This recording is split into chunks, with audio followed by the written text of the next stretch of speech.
Messieurs et dames, shalom et bienvenue à ce nouveau numéro de votre émission Sans saison, une émission chrétienne pour l'édification de l'Église Corps du Christ. Vous comprenez, je ne suis pas seule dans ce plateau, je suis accompagnée de mes deux confrères de la presse, Fogo, le frère Chiyoyo, Caleb, shalom. Shalom, merci. Et ainsi que le frère Jean-C Kabasele, shalom. Shalom, ma soeur. Et shalom à vous qui nous suivez de partout. Nous avons toujours le réel plaisir de recevoir pour vous notre invité permanent, le révérend docteur Israël Isambo, visionnaire de la communauté des églises prophétiques Colonne de Feu et président de la structure des hommes de Dieu, VIMO, Vision, Message et Objectif.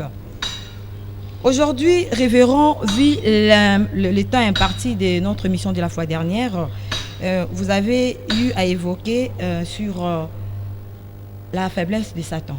C'était notre thème principal. Et parmi les différents points, vous avez eu aussi à parler de mode opératoire. Et vous nous avez parlé comment est-ce que le diable peut-il opérer dans la vie des enfants de Dieu.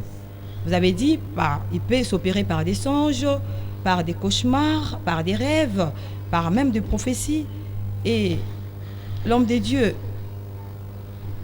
pour la bonne compréhension de ceux qui nous suivent en ces moments et ceux qui viennent directement de nous suivre, est-ce que vous pouvez rappeler un peu aux téléspectateurs qui nous suivent ces différents points? Ok, d'abord, shalom ma soeur. Shalom révérend. Oui, nous remercions particulièrement le Seigneur de nous avoir encore aujourd'hui donné cette possibilité pour passer l'émission. Nous bénissons sa présence, nous bénissons sa grâce. La fois passée, nous avions parlé sur la faiblesse de Satan. Nous avions dit qu'il y a des personnes devant qui Satan ne peut rien faire. On avait évoqué les caractéristiques de cette personne. Et parmi ces caractéristiques, nous avions dit les personnes qui comprennent le mode opératoire de Satan. Alors, pour comprendre le mode opératoire de Satan, il y a plusieurs éléments qui sont tangés. Premièrement, par la manifestation. Deuxième, par la révélation. Et dans la révélation, nous avions dit qu'il y avait le discernement des esprits. Dans le discernement des esprits, il y a des moyens qui nous amènent à discerner, à comprendre la nature des esprits qui agissent derrière les personnes. Et c'est là, on peut recevoir le discernement par la conviction, on peut également recevoir le discernement par la prophétie, par la voix audible, par le rêve, par les songes. Et là, nous avions évoqué également à l'occasion, nous avions mis au point la différence entre la vision, le songe, les rêves et les cauchemars. Nous sommes dit, il y a deux rêves qui vous donnent le discernement, qui dévoilent le plan du diable, c'est que le diable, l'ennemi, compte faire dans votre vie. C'est ce qui a été dit la fois passée. Nous sommes arrêtés là. Merci pour votre réaction et intervention. L'homme de Dieu, par rapport à cette mise au point, que vous venez de faire, frère Caleb. Vous avez une réaction là-dessus? Merci beaucoup, ma sœur. Une fois de plus, shalom, pasteur. Et shalom, mon frère. Nous suivons avec attention tout ce que vous êtes en train de dire. Moi, j'aimerais que nous puissions rapidement entrer dans le vif du sujet et pour parler nécessairement sur ce que nous avons dit la fois passée.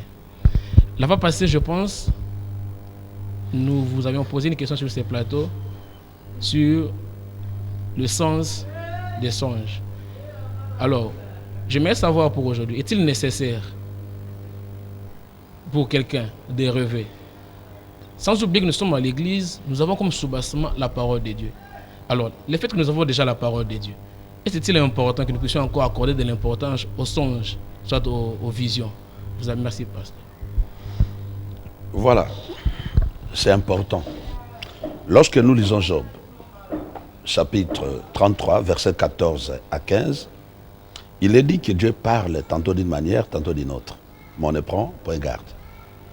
Limiter le langage du Seigneur par la Bible, ça c'est pas connaître Dieu. Ça c'est pas connaître Jésus. Même la Bible dit clairement, il y a des choses que le Seigneur avait accomplies auxquelles la Bible ne fait pas mention. Dieu continue à parler.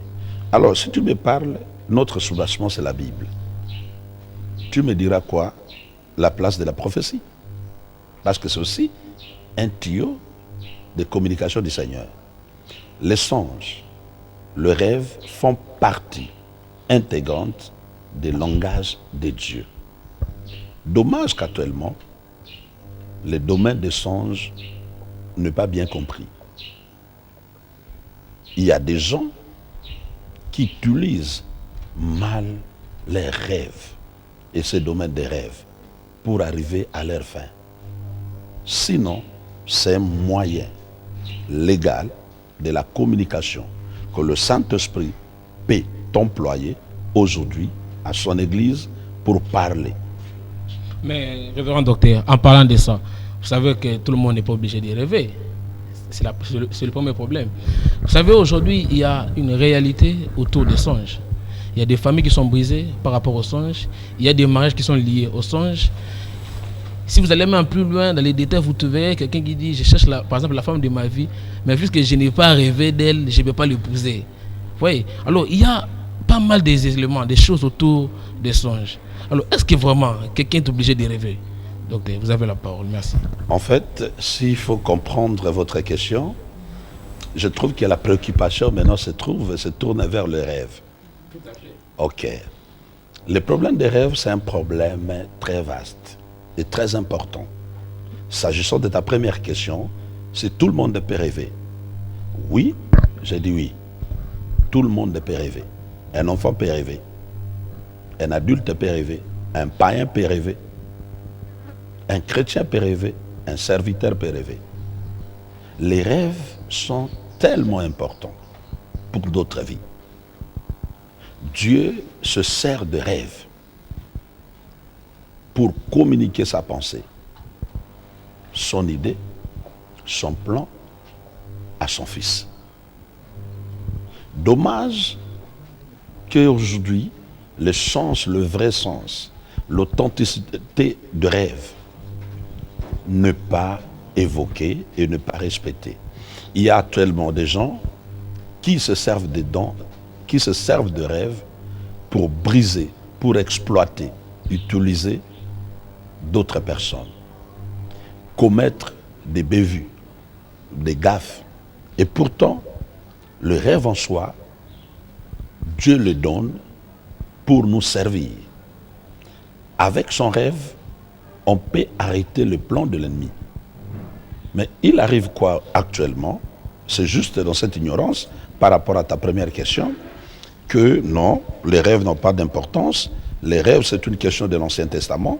Nous avons déjà la Bible, cela nous suffit. Mais le rêve n'a pas commencé que par l'Ancien Testament et n'est pas terminé par l'Ancien Testament. Nous avons dans l'Ancien Testament des gens qui ont rêvé. Joseph, Abraham, Jacob. Alors, la venue de Christ, Marie avait reçu, avait rêvé, elle avait songé. Joseph, par exemple, pour ne pas répudier sa femme Marie, Dieu l'a avisé de la grossesse de Jésus. Par quel moyen? Ce n'était pas par la prophétie.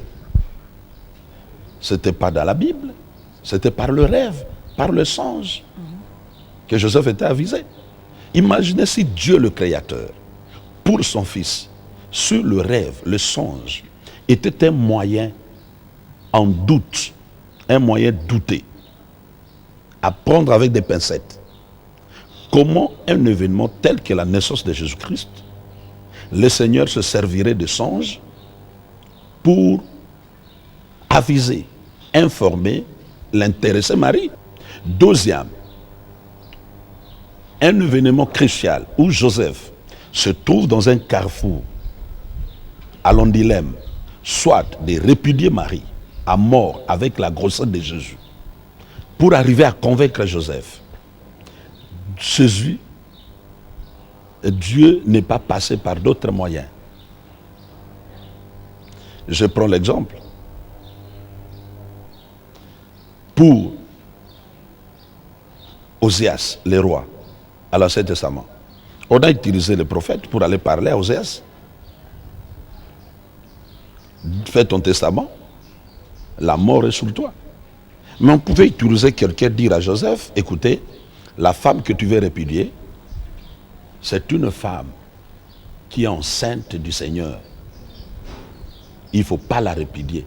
Mais Dieu n'a pas voulu utiliser ces moyens. Il s'est servi des songes, des visions, pour montrer la portée, l'importance, la place qu'occupe le rêve dans le plan de Dieu, dans la communication de Dieu.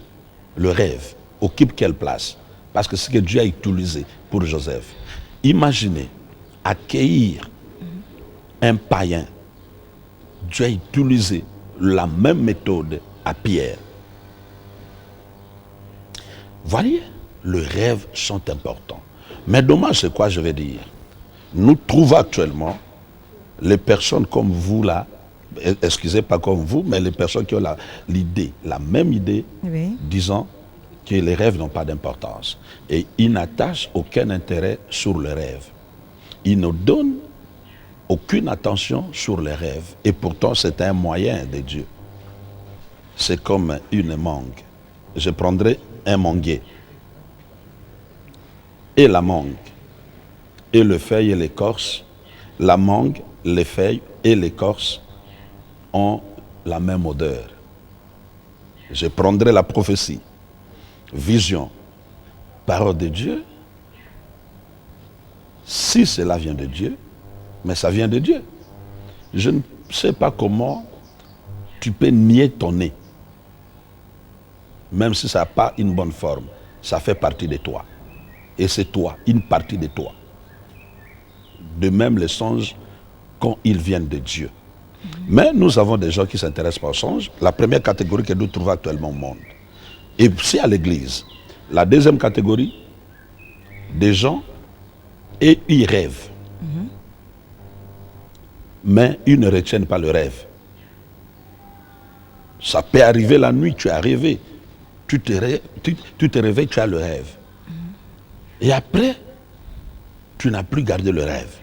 Ou soit en se réveillant, en toi tu sens que j'avais rêvé.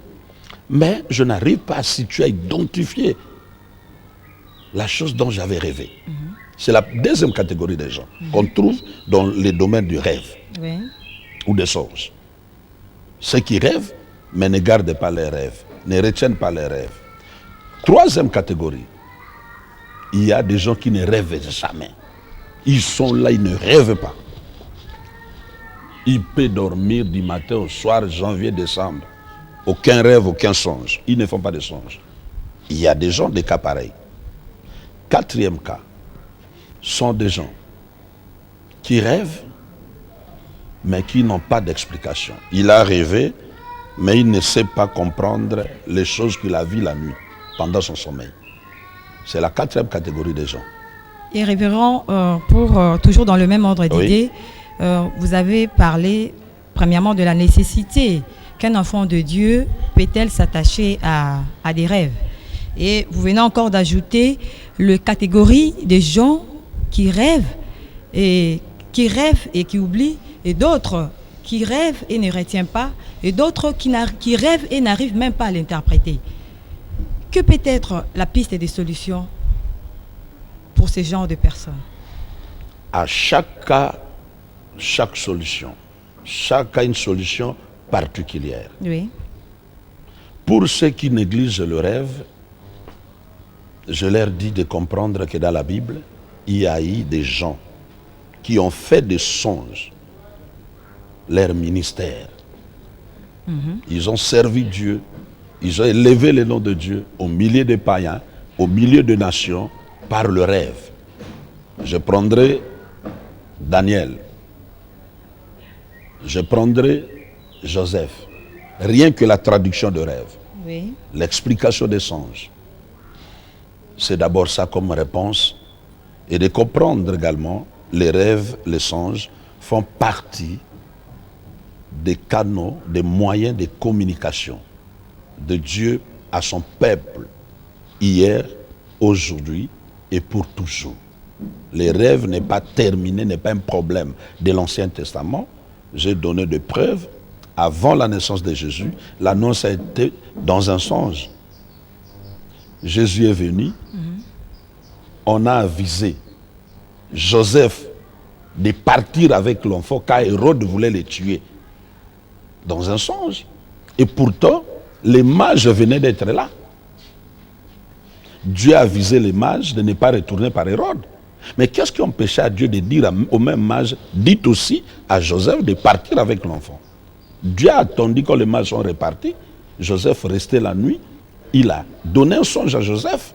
Au milieu du songe, la nuit, pendant son sommeil, il dira à Joseph, pars d'ici.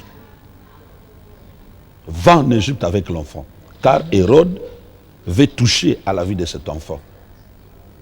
Ça a été au moyen du songe. Et Pierre également s'est passé par le songe. Prenons Paul, parce qu'il y a des gens, la grâce a commencé après Jésus. Mais Paul est venu après Jésus. Souvenez-vous de l'histoire du barque, du naufrage. La nuit, dans un songe, Dieu a parlé à Paul qu'il n'y aura pas de dégâts. Ça dit, ces tuyaux de songe, c'est un problème de toujours, comme nous disons sans saison, Oui. de tous les temps. Et on ne doit pas négliger les songes. On doit prendre à compte ces songes. En comprenant ces songes, celui qui connaît ces songes, l'explication des songes, sous une autre façon, il peut arriver à annuler certains plans de l'ennemi et comprendre la parfaite volonté du Seigneur pour sa vie. Alors, s'agissant de la solution pour ceux-là qui rêvent, mais ne retiennent pas malheureusement les rêves. Moi je dis, ce n'est pas question de ne pas retenir ses rêves ou son songe, mais c'est l'ennemi qui vient vous voler. Tous les rêves se passent au niveau de l'esprit. L'ennemi sachant, avec le rêve, vous avez un plan détaillé de votre vie, de ses actions. Vous arrivez à connaître, à comprendre la volonté du Seigneur. Parce que je vais vous dire, peut-être c'est surprenant, un aveugle ne sait pas lire, pas un aveugle peut rêver, un muet peut rêver. L'homme de Dieu, un enfant qui ne sait pas lire peut rêver. Je ne sais pas, vous avez une préoccupation par rapport à ça? Donc le rêve est pour tout le monde. Mais l'homme de Dieu, si le rêve est pour tout le monde, mais le rêve n'a pas aussi les mêmes significations. Mais avant d'y arriver, j'ai expliqué d'abord comment résoudre les problèmes pour les catégories de personnes concernées sur le rêve. C'est-à-dire, ceux qui ne rêvent pas, je viens de donner les pistes de solutions. Ceux-là qui rêvent mais ne retiennent pas leurs rêves, c'est justement, ce n'est pas quelque chose qui ne retiennent pas. L'ennemi vient voler le rêve. Ce que le diable veut, c'est quoi? Le diable veut que le peuple soit toujours dans l'ignorance. Et Merci. lorsque vous avez un rêve, il vient vous voler. Ces gens vont faire quoi? Première des choses, prier le Seigneur. de leur donner la faculté, la capacité de pouvoir retenir les rêves. Je prie, je le rêve. Chaque fois quand je rêve, après quoi j'oublie. Tu dois prier, Seigneur, donne-moi la capacité prochainement. Dès que j'aurai un rêve, je dois pouvoir le garder.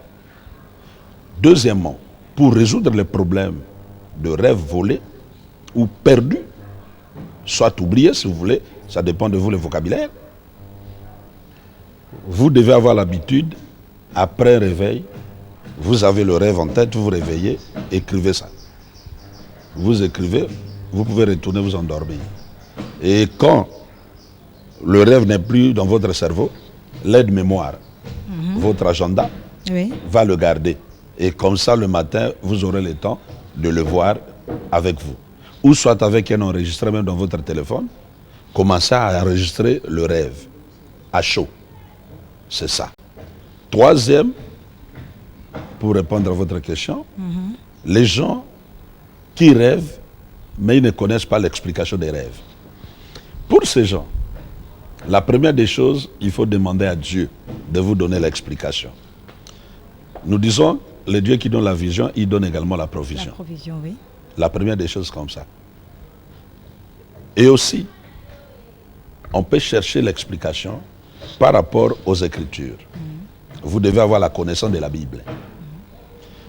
Troisième solution pour ces gens qui rêvent mais n'ont pas d'explication. Pharaon avait rêvé, mais il n'avait pas d'explication. Qu'est-ce qu'il a fait? Il a réuni les gens en cherchant qui peut l'expliquer. Et il y a toujours quelque part, dans l'église de Dieu, où que vous soyez, un Joseph pour interpréter votre rêve, au cas où vous rêvez sans en connaître l'explication. L'homme de Dieu est toujours dans le cadre de ces débats, de ces débats d'idées, d'échanges, d'échanges. J'aimerais encore avoir la réaction de notre frère Jean-Cy Kabassi. Merci ma soeur. Révérend, je comprends que l'accomplissement de ce que Dieu nous donne comme promesse qui passe par des rêves dépend aussi de l'interprétation. Alors c'est un problème au fait qui divise les gens à ce sujet-là. Parce que on peut avoir fait un rêve et en avoir la réelle explication, c'est ce qui fait un peu défaut. Nous avons la grâce ici de vous recevoir, vous êtes docteur, et nous voulons vous poser quelques questions, ou si vous pouvez nous expliquer aussi certains types aussi de rêves. Je vais prendre quelques exemples. Je me vois dans un rêve où j'ai déjà terminé l'école, je suis à l'université, mais à chaque fois, il y a un rêve qui revient, je me vois encore à l'école, où je suis déjà marié, je me retrouve toujours dans les célibats, des rêves qui reviennent comme ça. Pour une personne qui voit des rêves qui reviennent souvent comme ça, si vous pouvez nous donner, essayer de nous expliquer en qualité de docteur que vous êtes, si vous pouvez essayer un peu de nous interpréter un tel songe. Oui, j'avais dit tout à l'heure qu'il faut chercher un Joseph. Il y a ceux qui rêvent et interprètent leurs songes. Le problème de l'interprétation des songes, premièrement, c'est un problème de connaissance de la Bible. Avoir la connaissance des choses de Dieu. Une haute spiritualité. Premièrement, la maturité spirituelle. Exemple, celui qui a interprété les songes de Pharaon, n'oubliez pas, 20 ans avant, il avait son songe que lui-même ne savait pas interpréter. C'est Joseph. Donc il a parlé à ses frères, à son père. Et c'est sur base de ce songe que Joseph était et ne sachant pas la connaissance, n'ayant pas l'interprétation de son songe. C'est ici également, je veux me réduire, mettre un accent pour nos frères et sœurs, nos sœurs et frères qui nous suivent. C'est là qui rêvent mais qui n'ont pas d'explication.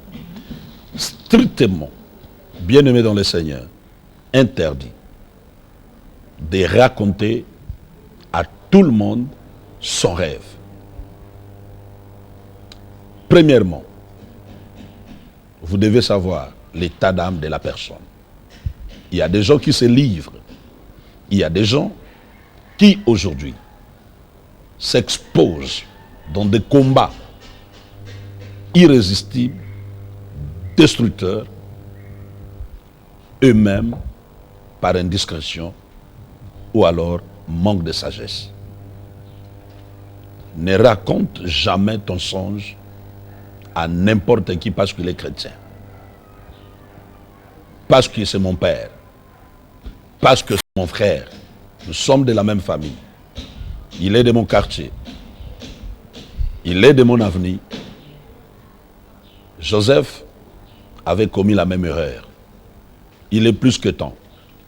Pour l'interprétation de votre songe, cherchez un homme mature. Premièrement, qui a la connaissance des Écritures, la connaissance chrétienne, qui a la haute spiritualité, qui connaît les choses de Dieu. Un homme qui peut te protéger. Parce que dans les songes, il y a une partie du plan de votre vie. Un songe peut te vendre. Un songe peut te protéger. Un songe, c'est une clé qui peut ouvrir ou qui peut fermer. Et il ne faut pas donner ça à n'importe qui. Deuxième, cherchez celui qui a les dons de l'interprétation. Dieu a donné des différents dons à son Église. Et là où vous êtes, il y a quelqu'un qui peut vous interpréter. Sinon, contactez-nous. Il y a des numéros et des adresses qui sont données. Nous allons vous aider dans l'interprétation. Également, un point sur les songes. Nous devons savoir que la nature du songe dépend également de l'homme. Comme je l'avais dit, votre communion avec Dieu et votre état d'âme. C'est ce qui influence les songes. Révérend, pardon, révérend, sans vous couper la Votre parole. question, oui. Sans vous couper la parole.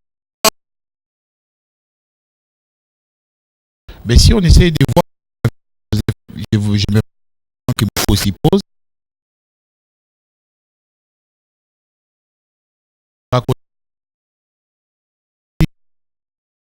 ce n'était pas le plan de Dieu qu'il ait rencontré ces songes, parce que beaucoup de gens se posent cette question avant que vous puissiez me répondre par rapport à l'autre question. Alors, je te demanderai aussi que tout le monde doit se jeter dans l'océan, être avalé par un poisson pour qu'il soit vomi en Ninive. Ça, c'est Joseph. Quelle sagesse, nous sommes impressionnés. Vous venez de dire tantôt que le problème se trouve au niveau de l'authenticité, au niveau de l'origine. Mais moi, j'aimerais que nous puissions un peu revenir autour de la signification des songes, pasteur. Mais je n'ai pas encore répondu à la question passée. L'autre, la première question. L'accomplissement des songes dépend et de Dieu et de l'homme. Moi, je suis écœuré parce qu'il y a ces gens aujourd'hui qui prêchent, disant aux gens, nous sommes au temps de la grâce, toi tu ne peux rien faire, tu ne peux même pas prier pour obtenir quelque chose, parce que Dieu avait déjà prévu pour toi. Si tu pries, tu fais un effort, c'est comme si tu as obtenu ça par tes propres efforts, parce que Christ est déjà mort pour nous, Christ a déjà gêné pour nous, Christ a déjà prié pour nous. Mais ça c'est mensonge. C'est le camouflage des mercenaires de l'évangile, envoyés du diable de l'évangile. Comment m'interdire ce que Christ a fait? Tu m'interdis de le faire. Comment voulez-vous m'interdire ce que les apôtres ont fait? Comment voulez-vous me refuser ce que la Bible recommande? L'accomplissement du plan de Dieu dépend également de l'homme. La Bible dit nous sommes ouvriers avec Dieu. Qui veut dire il y a la part de l'homme, il y a aussi la part de Dieu. Prenons l'exemple. Bon, que Dieu t'a béni, reste chez toi, que ce pasteur ne parte pas prêcher. Comme ça, tout le monde avec sa Bible, tout le monde connaisse la Bible, toi tu n'ouvres pas la bouche, croise les bras, et la bouche commence à s'ouvrir. Il ne faut pas mentir le peuple de Dieu. Nous avons chacun, pour le plan de Dieu, un rôle à jouer. Voyez Joseph, il a expliqué les songes. Mais il a dit, quand tu sortiras, parle aussi en bien de moi à Pharaon. Mais pourquoi il n'a pas laissé Dieu faire du début à la fin? Waouh, ça N'as-tu pas appris c'est que magnifique, Christ avait ça. porté sa croix? C'est pour dire, chacun doit jouer son rôle.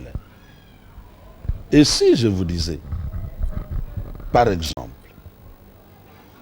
pour l'accomplissement, même Jésus, il avait aussi 12 ans. Il était aussi nourri jusqu'à devenir adulte. Le corps de Jésus sur la croix n'est pas descendu d'elle-même, de soi-même pour aller au tombeau. Il y a eu quelqu'un qui a fait le travail. Pour que l'évangile arrive jusqu'à chez nous, il y a eu des prédicateurs. La Bible d'ailleurs dit quoi? La foi vient de ce que l'on attend. Comment donc croiront-ils si ils n'ont rien entendu? Et comment entendront-ils s'il n'y a pas de gens qui sont envoyés? Dieu a besoin de toi. Lazare, Jésus l'a ressuscité, mais qui doit détacher Lazare? Les disciples. Dans le jardin d'Éden, quand Dieu a créé le monde, il a pris la boue, il a pris l'argile, il a formé l'homme. Mais pour créer Ève, il a pris chez l'homme. C'est pour dire, l'homme, tu dois aussi participer à la création. Il a pris la corde de l'homme, il a fait Ève. Également, Dieu a créé toute la création. Mais il a donné la part de l'homme. Il dit à l'homme, toi, tu donnes les noms. Dieu veut de toi un associé, un collaborateur, un partenaire, un allié pour accomplir sa volonté sur la terre. Oui, merci beaucoup, pasteur. Nous sommes en train de chuter rapidement par rapport au temps. Mais j'aimerais que nous puissions revenir un peu à la signification des songes par rapport à l'esprit de l'émission. De nombreux de ceux qui sont en train de nous suivre, peut-être qu'ils ont des problèmes liés à la manière auquel ils voient des songes, aux significations même qui n'arrivent pas de nos songes. Je crois, je vais en profiter pour répondre à la question de mon frère Jancy. Effectivement, je disais ici, tous les songes n'ont pas la même signification. Donc, il faudrait comprendre la signification de chaque songe. Il a parlé sur un problème, encore quoi? C'était quoi? C'est-à-dire quelqu'un qui fait un songe, dans les songes, il se voit toujours dans ses vieilles histoires, dans ses vieilles Ok, amies. j'ai compris. Merci. C'est-à-dire quelqu'un qui se voit, par exemple, dans les anciennes histoires, il était universitaire, il a fini, il se voit toujours à l'école, marié, mais il se voit dans la maison familiale, alors qu'il ne vit plus là-bas, un milieu que tu as déjà quitté, tu vois en songe. Et ça veut dire tout simplement, il y a un lien entre ta vie d'aujourd'hui, présente, et l'endroit là. Il y a quelque chose de connexion qui vous attache de ces milliers. Deuxième signification, ça veut tout simplement dire, il y a en toi un esprit qui t'empêche d'aller de l'avant. Il y a un esprit qui te fait régresser. Il ne veut pas d'innovation dans ta vie. Tu dois faire attention, tu dois prier. Si tu es dans la gloire, dans la bénédiction, et que de tels rêves commencent à venir, où tu vois par exemple votre ancienne résidence, là où vous avez quitté tout jeune, vous continuez à rêver l'endroit là. Bien-aimé dans le Seigneur, tu dois te lever en prière. C'est un signe qu'il y a un esprit qui veut te régresser. Il veut te ramener dans l'ancienne vie. Et si tu étais chômeur, maintenant tu as l'emploi, tu commences à avoir des songes comme ça, prie. Tu es marié, tu vois des choses comme ça, prie. Il y a un esprit de célibat. Il y a un esprit de licenciement. Parce que nous sommes appelés pour aller de l'avant. La Bible dit, celui qui est en Christ est devenu une nouvelle créature. Les choses anciennes sont passées. Toutes choses sont devenues nouvelles. Oui. Dieu doit te montrer plus ce qui doit arriver. Mais s'il te montre ce qui est passé, c'est qu'il y a une raison. Et parmi ces raisons, il y a un lien, une connexion avec ces liens-là Deuxième, il y a un esprit qui veut te régresser. Et comme pour chaque révélation, Dieu veut maintenant que tu réagisses par rapport à ça, en prière. Et j'aimerais ici insister au peuple de Dieu, à nos téléspectateurs, pourquoi est-ce que Dieu nous donne des révélations? Il y a deux raisons. Premièrement, pour prier. Deuxièmement, pour rester silencieux. Pour prier comment? Dieu vous montre des révélations pour que vous arriviez à prier. Empêcher, si c'est une mauvaise chose, de ne pas t'arriver. On peut résister contre un événement futur qui est avisé en prenant des dispositions indispensables, des dispositions idéales pour résister à la chose. Deuxièmement, c'est pour une bénédiction, tu peux prier pour que le Seigneur permette, canalise l'accomplissement.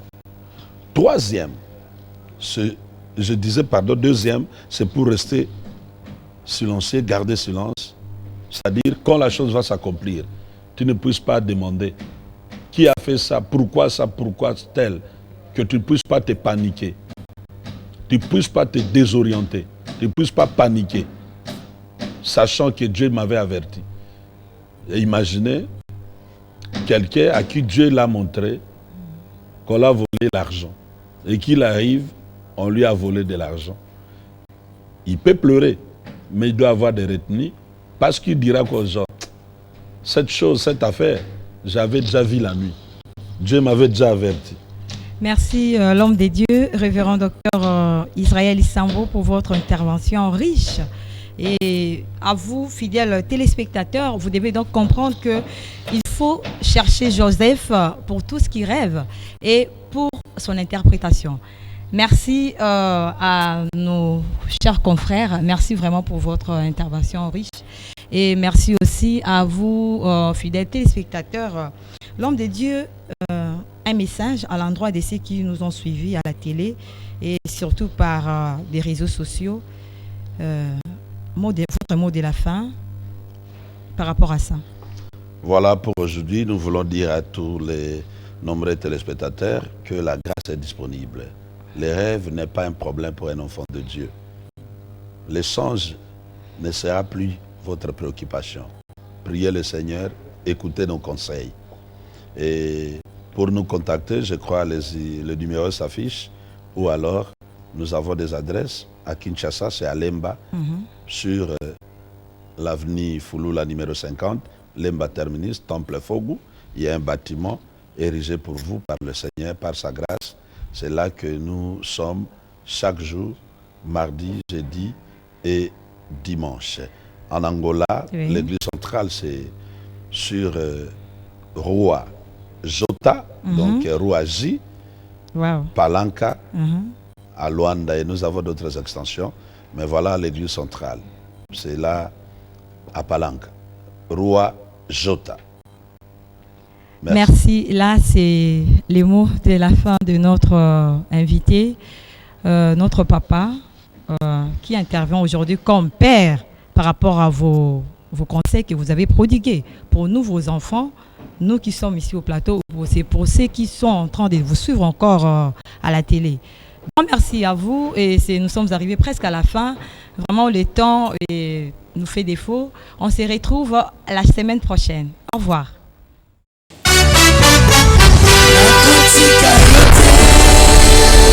Nakuti na maseyo